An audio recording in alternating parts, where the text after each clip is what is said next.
This past week, I just did a marathon of all the LJN games on the NES, and honestly, I think you guys are going to be surprised by the takeaways I've got in this video. We're going to review all of them here. Let's get into it. And we're going to go ahead and structure this a lot like I did my last video on the 100 worst SNES games. I'm going to use a similar tier list structure, but we're actually going to start at the top with a tier I'm calling actually good. And these are games that I would honestly recommend to people that like the NES. And there were more games in this rank than I thought there would be. I think we all assume that LJ and Rainbow is just like, do not touch, but really there were a good number of games that I really liked. And we're going to start with what I consider probably to be the best game, and that is A Nightmare on Elm Street. This is a game developed by Rare, of course known for Banjo-Kazooie and Donkey Kong. They went on to do some great things in the SNES and N64 eras. Their NES era was a little bit hit or miss, but there's a lot of good stuff, and I would include this on there as one of their best examples of their early work. This is a really unique platformer with obviously some horror elements because of the film. Essentially, you're making your way through these houses. You have to collect certain objects in order to progress, and then you end up hitting a version of Freddy as a boss in a lot of these houses. It's a pretty challenging game. It's pretty demanding. You know, it's one of the AVGN targets, this game, but I think that honestly he chose it because it just made it for a really good video. It wasn't necessarily because the game was bad by any means. I think this game is actually quite good. It just is very demanding to the player, but I do think it is probably one of the best LJN games that they ever put out.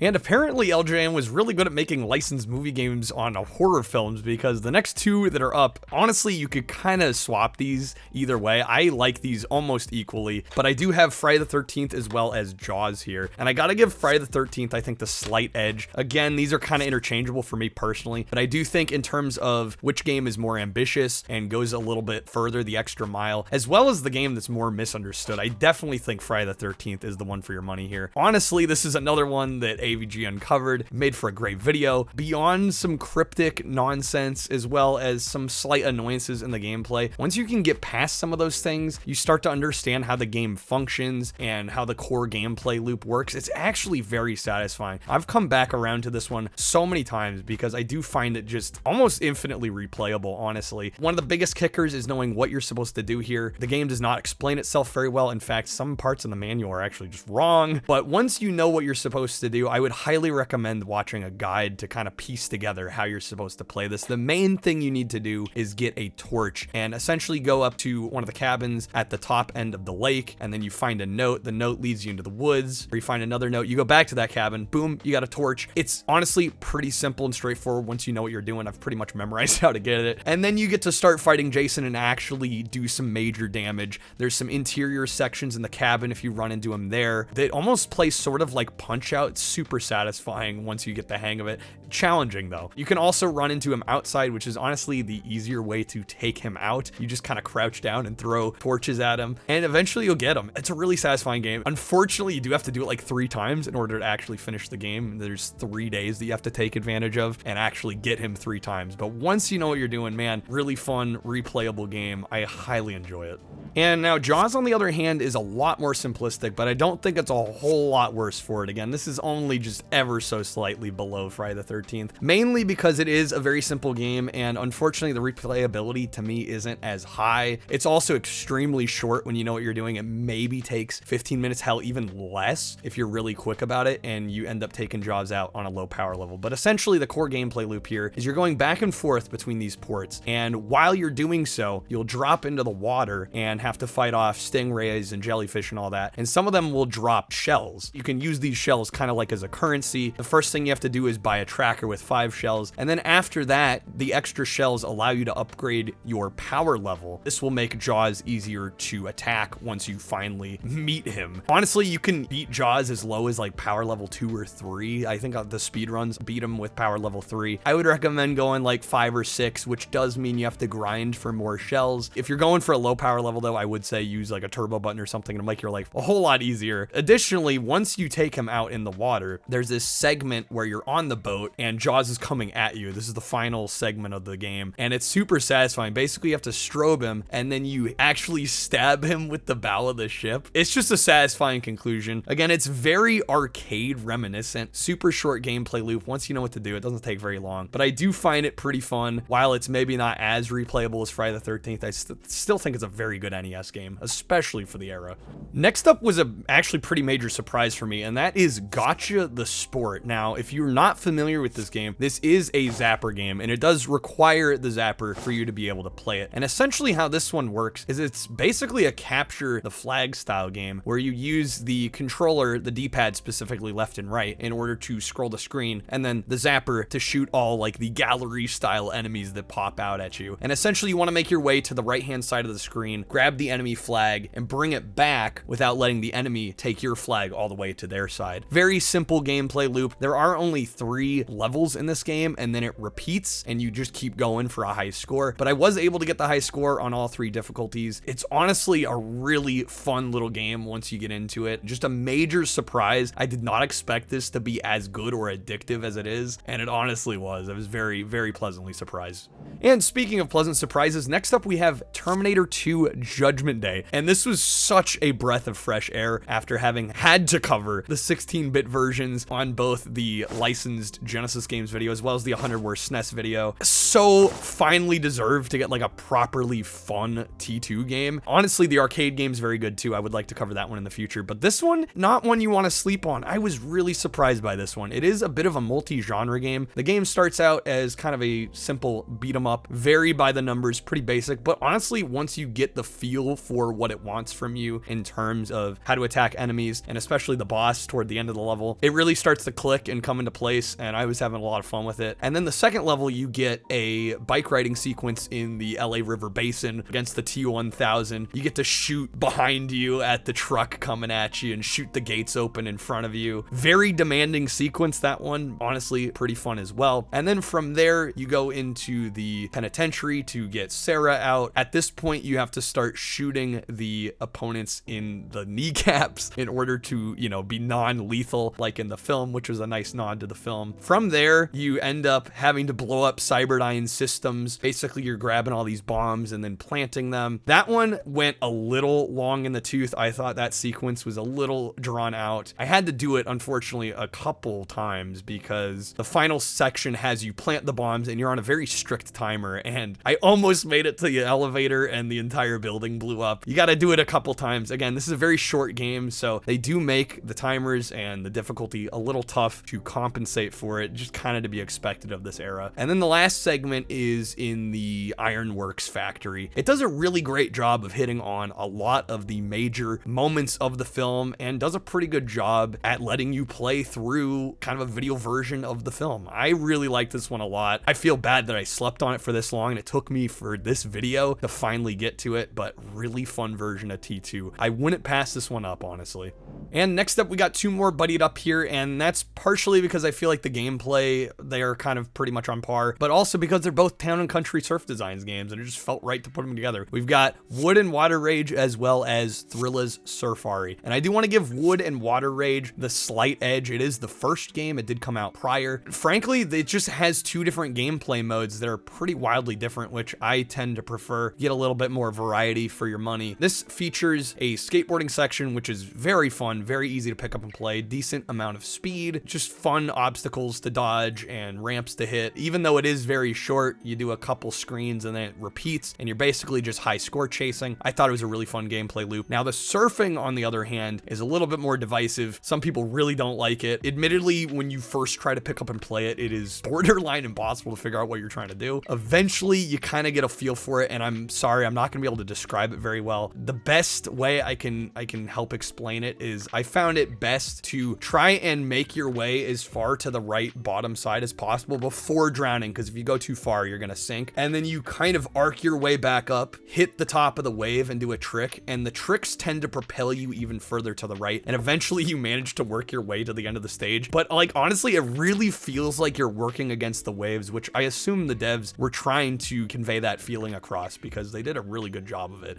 but admittedly, it is hard to pick up and play. Now, Thrilla's Surfari, on the other hand, it does have both skateboarding and surfing again, but they almost play exactly the same in terms of the actual mechanics. So it's a little bit more samey, even though it still has those two sides to it. Still fun game. This one actually, once you get into it, it's a very fast-paced game. In fact, I had to re-record the footage for this video because the stream bitrate was just, the game was killing the bitrate. So hope you enjoy the nice clean footage. But yeah, it honestly, it moves pretty quickly and it takes a lot of focus and concentration to actually do well on this one. That being said, once you get into the groove of it and get into a rhythm, it is quite satisfying. Got to see a decent amount of this game. It is very challenging though. Again, these are pretty much on par. I would honestly recommend both. I think they're both really fun for different reasons, and cool that we got two TNC Surf Designs games that are actually pretty rad.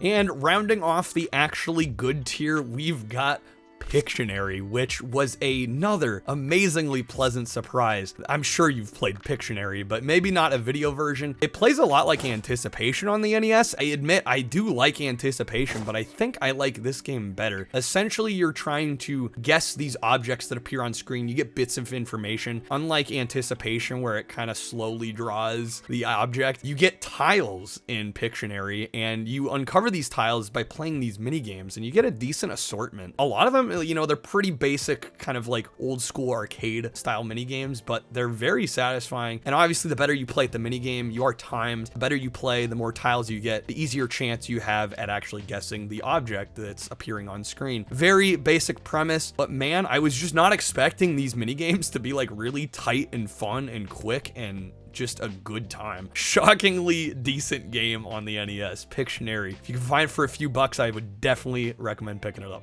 Now we're getting into what I like to call the tough sell category. These are games that I can recommend to some gamers with some caveats, right? These aren't perfect games, but they might have some enjoyment to be had if you're willing to give them a chance. And the first one I got here is Wolverine. Now, I was expecting this game honestly to be worse because I feel like a lot of the superhero games of this era aren't very good. This one is a bit of a later release, so visually it looks pretty nice, and in terms of the actual platforming mechanics, it's serviceable. I just found the level design to be frankly kind of obnoxious, and the enemies are unforgiving in this game. There were multiple instances where an enemy would spawn, like as I jumped onto a platform, boom, that enemy wants to spawn there. You end up taking forced damage essentially because of a lot of this stuff. While it's a fine platformer in a lot of regards, just the minor frustrations and the level design, these things add up to make a less than stellar experience. So it's near the top of tough sell, but I think it deserves to be here. And the next one is another one made famous by the AVGN, and that is the Karate Kid. This is one that I can admit probably deserved to get made a video about. I've come back to this one a few times now. Maybe I'm weird, but I honestly kind of enjoy the gameplay loop in this. For those that aren't aware, this game actually only has 4 stages, which is a major knock against it. It starts out, the first stage is kind of like a 1v1 fighting game almost. Basically this karate tournament that Daniel-san's participating in. Admittedly, it's pretty easy. Once you know that the kicks are pretty OP, you kind of fly through the first stage. Second stage is where we get into the meat and potatoes with the beat 'em up style gameplay, and it's essentially you're just side-scrolling 2D, want to get to the right-hand side of the stage, finish the stage, but you got all these enemies coming at you, and in stage 2 it's pretty manageable. Stage 3 is where things kind of start to hit the fan because you get this typhoon that comes in, you got wind blowing in your face, birds hitting you in the face. Also, the enemies just want to jump at you, knock you off ledges, throw you into bottomless death pits. I get why it got memed on. Things lighten up a little bit in the 4th stage once you know that you only need 2 enemies on screen. It won't spawn anymore after that, and if you're able to get them on the left-hand side, you can just, as long as you keep them on the screen, you can just walk all the way to the boss, no problem. So, pro tip there. Again, I've put this one on a couple times. I really enjoy it. It is flawed, I can acknowledge that, but I do think if you're willing to look past the slight issues, it's a decently fun time.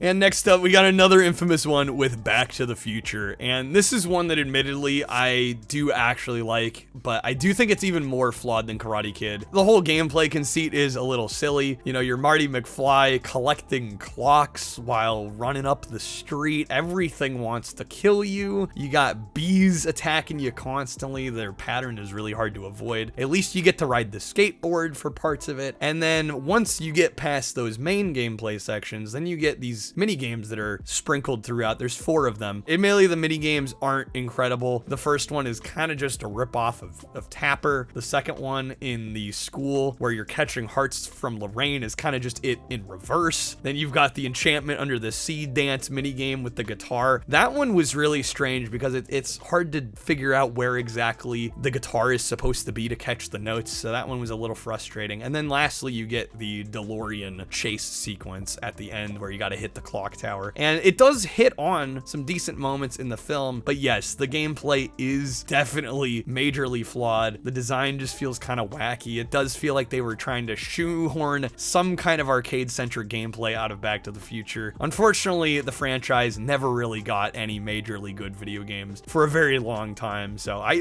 think this is one of the better ones. That's why I'm putting it in a tough sell. If you're into the movies, it might be worth trying. I would recommend using save states though. The limited lives it continues are brutal. Next up, we got 2 more buddied up next to each other again, and that's because they're both wrestling games. We got WWF Wrestlemania Challenge as well as WWF King of the Ring. These honestly both go in tough sell because I think if you're a fan of wrestling and you want to see what's on the NES, they might be worth playing, right? There's only like 4 or 5 of them total, so I would get wanting to try all of them out. But I do think that the Acclaim Wrestlemania is just frankly the more enjoyable game of the bunch. I'll start with WrestleMania Challenge. This one is done by Rare, so mechanically it's actually pretty good, and it's got this interesting isometric angle to it. Also, a fun thing about it in terms of its presentation is the fact that the ring, you can see the edges, and it has your health as well as the opponent's stamina kind of on the sides of the ring, which I thought was a decent little aesthetic choice. I really liked that a lot, but in terms of the actual gameplay, again, it's pretty milquetoast. Like, it does the job. It's just not that engaging. I don't know, it just feels like it's missing something. And then in addition, a lot of the personality of the wrestlers just feels like it's lost in translation in this game. It doesn't ooze their personality like you would hope from a wrestling game. Now, it does play kind of their musical intros depending on the character you choose, which was a nice touch, but yeah, it fell flat. And unfortunately, King of the Ring is also a similar story. This one came out a little bit later by a different dev. While it's nicer that the sprites are bigger, once again, they just feel a little lackluster. The presentation, it's missing something. These don't feel like they harness the energy of WWF and wrestling as a whole. So they are serviceable, but once again, like, I just have a hard time really recommending these to people when I think the Acclaim Wrestlemania is probably the best one on the system. Next up, we've got Alien 3 on NES, and this is one that honestly I could recommend to some people if you like the Genesis version of Alien 3, because it is very similar. It is once again by Beam Software, the same developers, so it makes sense that the gameplay would be quite similar. Essentially, you are playing as the Ripley character, Sigourney Weaver. You're going through these levels trying to rescue fellow humans from alien demise. These games are notorious, especially the Beam Software ones, specifically because the level design is quite maze-like, labyrinth-like, as well as the fact that you're on a timer. Essentially, you have to get every hostage and make it to the exit before the time runs out, and that's a pretty challenging proposition, especially if you haven't played these levels before. Unfortunately, it does kind of come down to just kind of memorizing these, which definitely does hinder the enjoyment, right? Having to replay the levels over and over to know where everything is so that you can make it on time and get to the exit. It does sour what is otherwise mechanically a pretty decently fun game, so I would say it is a tough sell for that reason. And coming in at the bottom of tough sell tier, we've got Roger Clemens MVP Baseball. This is not a horrible baseball game, but the reason I have to put it in tough sell is just because there is so much competition for baseball on the NES, and there are so many better options. Now, this one does do some interesting things specifically in the way it presents camera angles. There are quite a few different angles depending on whether you're batting or you're outfielding or, you know, any number of different situations. There are quite a few different camera angles, and presentation wise, it's not too bad, but otherwise it's a fairly milquetoast baseball game. Just hard to recommend when there's so many other good options there, but don't worry, it gets worse in terms of sports from LJN. Next up, we've got the bad tier, and these are games that are just outright bad, you know, but they're not insufferable and they're not unplayable. So these are kind of just the main grouped up, lumped up bad ones. And starting at the top of this tier is The Punisher. And the reason it goes toward the top of bad, but in bad, is because it is a gallery kind of light gun style shooter. Although as far as I know, I don't believe it supports the zapper, which is a major misstep for a game of this type, right? It's gonna play like Hogan's Alley or Duck Hunt. Why not have a zapper support built in? Frankly, it plays all right on controller, but the major other downside is the fact that presentation wise, it is extremely lackluster. Visually, I think it looks pretty bad, especially for being like an early 90s NES game. I could see maybe if this was released a couple years earlier, but man, this one looks pretty bad. And additionally, there are multiple moments where you end up killing everything on screen, and admittedly the screen auto scrolls, but it's a very slow auto scroll. And there are moments where you will just sit there for 5, 8, hell, 10 seconds with nothing on the screen. It's just the pacing is awful in this game, but it does get a bit of a bump. I tend to like light gun style gallery shooters, even if I gotta play them on controller. It's just not a very good example, unfortunately, and yeah, that's why it's at the top of bad. And next up, we have WWF Wrestlemania Steel Cage Challenge, and this is the last WrestleMania game we have to cover by LJN, and I do think it is the worst for a few reasons. The first thing you'll notice is that the animations are very choppy. Not very many animation frames. I don't know if it's just the speed of the game or it's by design. Either way, it makes the game feel more sluggish than it needs to. I think otherwise, it is perfectly fine in terms of mechanics once again. Additionally, the sprites are really small. They're ugly, limited color palette. Again, it's missing that wrestling energy, that flair. It falls so incredibly flat, and it's unfortunate. I think it's definitely the worst of the 4 on NES in general. Worst of the 3 the LJN did. It just should have been a better game than it turned out to be.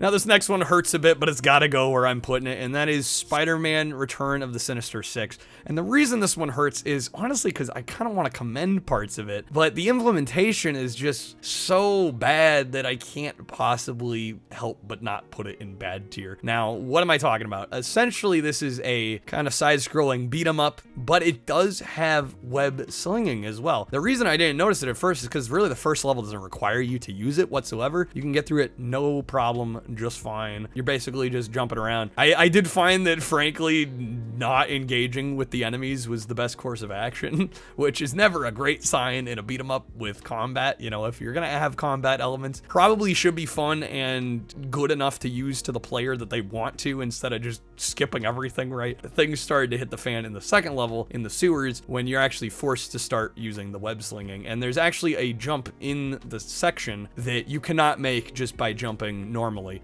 You'll bonk your head every time, and so you actually have to use the web sling, which is, it's a poor implementation. I can see why a lot of devs didn't even want to try to have Spider-Man web sling in their games from this era, because if you did it wrong, it was pretty rough, and this is definitely one of those cases. Additionally, in that level, I was having trouble climbing up one of the kind of chain link fences, and I spent so much longer than I should have trying to get up into this higher kind of vent section. Unfortunately, just bad implementation really kills this one. Additionally, the boss fights are really awkward. The fight against Electro at the very beginning after the end of the first stage it's not hard at all, but man, does it suck to play, because you're basically just sitting there while Electro's floating around. Really, your only attack that can get any sort of air is this jump kick, but it's very limited air, and so basically Electro's flying around and you kind of have to wait till he hits a golden spot where you can actually deal some damage. Very disappointing bosses in this, in addition to the main platforming being definitely flawed.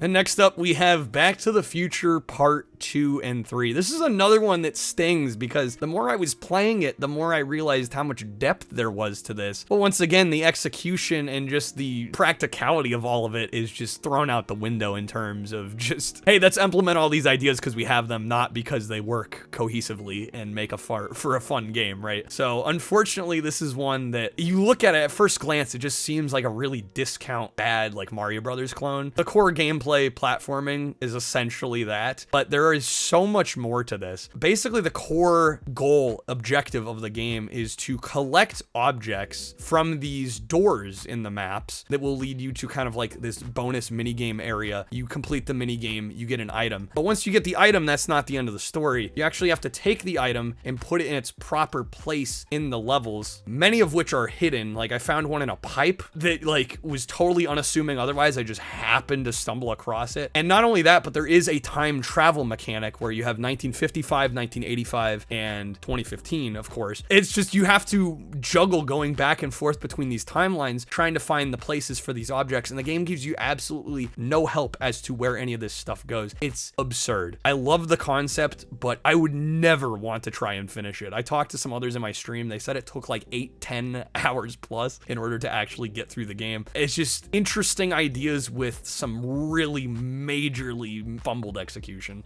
Oh boy, next up we got the incredible Crash Dummies, and this is one that I seem to have some weird history with because I've covered games in this franchise like 3 different times now. We did it in the top 10 worst Genesis games. We covered it. It made it into the top 100 worst SNES games of all time. And then also I did a video over on FORTEFYRE's channel called Console Clash. We're going through the Master System versus NES kind of ports, going back and forth, pitting them against each other. And really great video, by the way. I'd love to be on FORTEFYRE's channel. Hopefully you guys liked that one. I have to agree with FORTEFYRE. The NES version is a far cry from the Master System game, which is a rad game, honestly. And this one falls so incredibly flat by comparison. They just go for stock, standard 2D platforming fare, and it does nothing to differentiate itself from the pack. In fact, a lot of the execution is worse than you'd expect from the average 2D platformer of the time. It loses the limb mechanic that made the 16-bit versions at least somewhat interesting. This absolutely just has nothing going on to it. The level design is pretty atrocious as well. Can't recommend this one at all. Definitely not worth checking out unless you just feel like you have to play every 2D platformer on the NES, but there's so many damn choices. This is hard to recommend.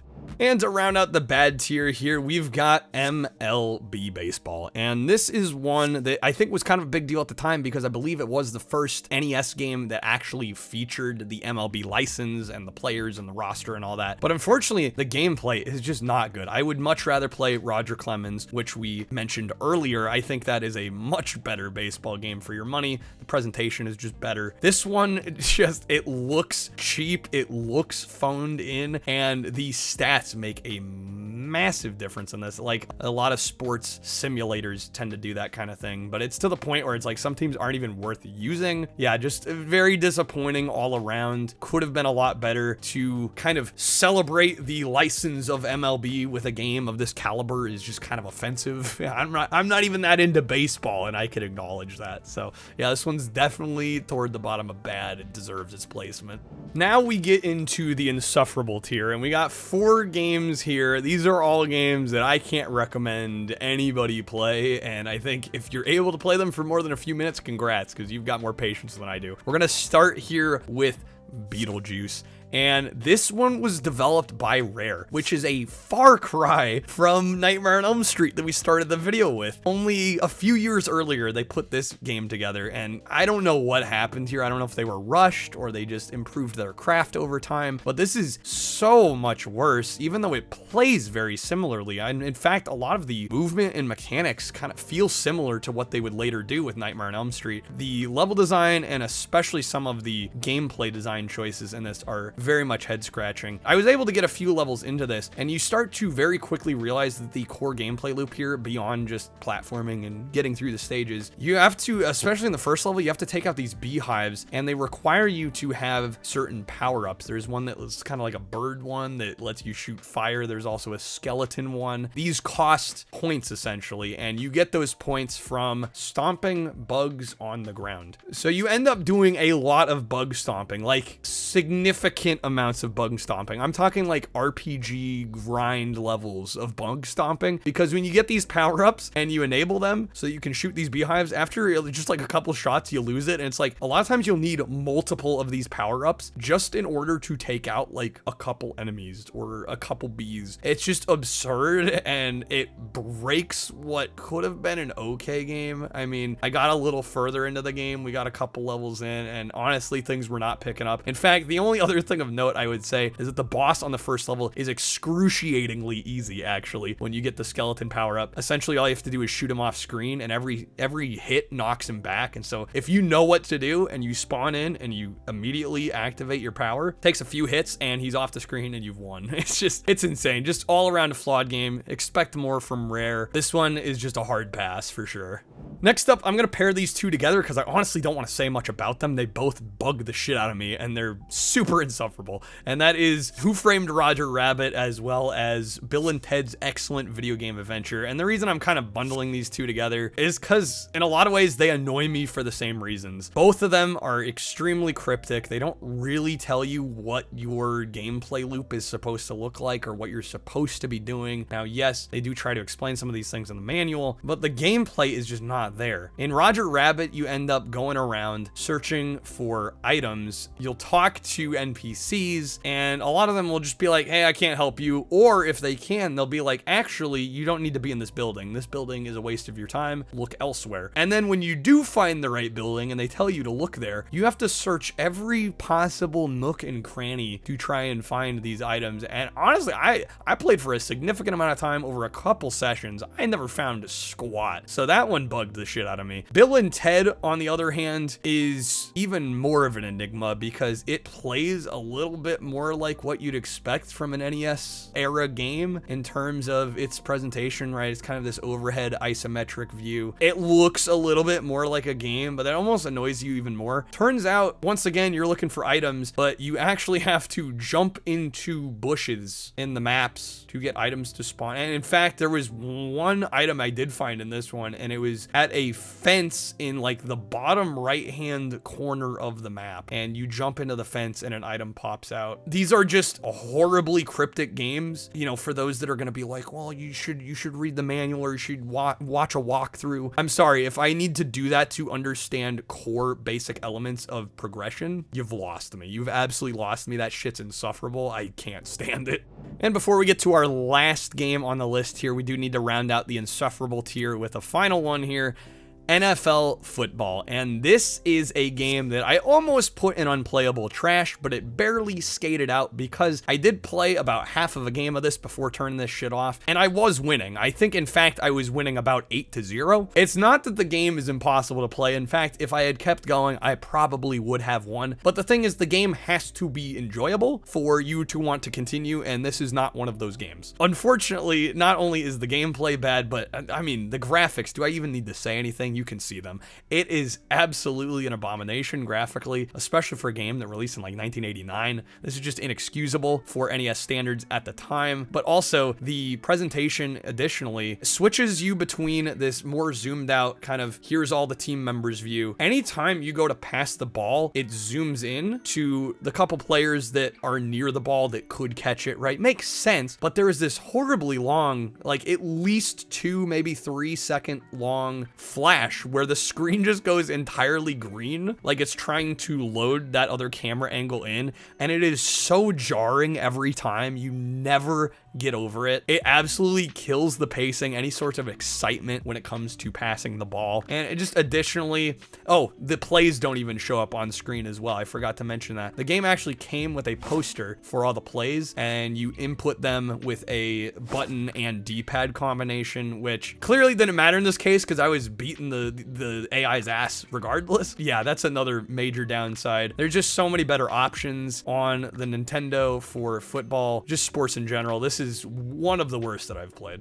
Insufferable is not unplayable trash. NFL is not unplayable trash. We had one game make it to this tier, and it is an infamous one. In fact, it's probably, unless I find a worse NES game, officially licensed that is, it will probably make the worst game on the inevitable NES 100 worst that I end up doing. But that would be the Uncanny X-Men. This is absolutely the worst NES game I have ever played in my life. Again, if I manage to find something worse, I'm going to be legitimately shocked. This game plays like an alpha, and I'm not exaggerating. In fact, even just the main menu before you get into the game shows the kind of effort that was put in. All of the menus are a gray screen with white text on top. No sort of graphics, no art, nothing. Just gray screen, white text. Once you get into the game, it doesn't get a whole lot better. Now, off the get, visually, it doesn't look awful once you're in game. It's not like impossibly bad to look at, but essentially the gameplay, you have two superheroes that you have to choose, one that you play and then one that the AI plays. You're making your way through these levels, shooting enemies. That's the other thing. Half of the team members have projectiles, the other half do not. If you're gonna play this, I don't know why you would,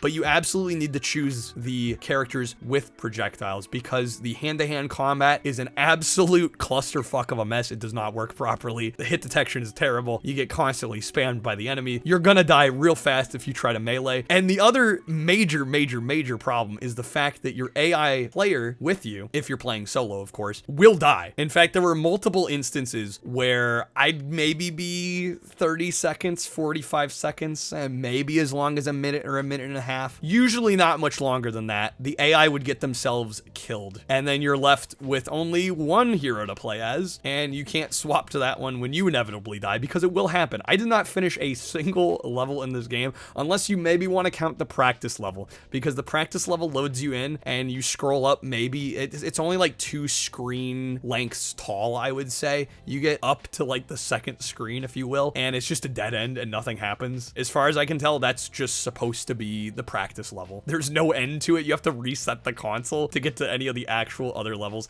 and I never finished any of them, even though I got many screens in before dying. This one is one of the worst. I can't recommend it to a single living soul. I'm amazed that the LJN didn't cover this one. This one feels like the one that really deserved the most of a bashing, but I think honestly it's just so uninterestingly bad that it probably wouldn't have made for a good video. So anyway, guys, that is my list of all the NES LJN games ranked. I'm shocked we had like 8 games that I thought were actually like really solid. It's a decent chunk of the LJN library. I think it's proof that everything you hear about this company isn't necessarily true. They did put out some okay games, and you got to remember too, they were only a publisher. They didn't develop these games. They got people like Rare and Atlas making some of the best stuff, right? So it wasn't all bad. Hopefully this video was entertaining for you guys. I would love to hear what you guys have to say down in the comments below. Thank you all so much for watching. See you next time.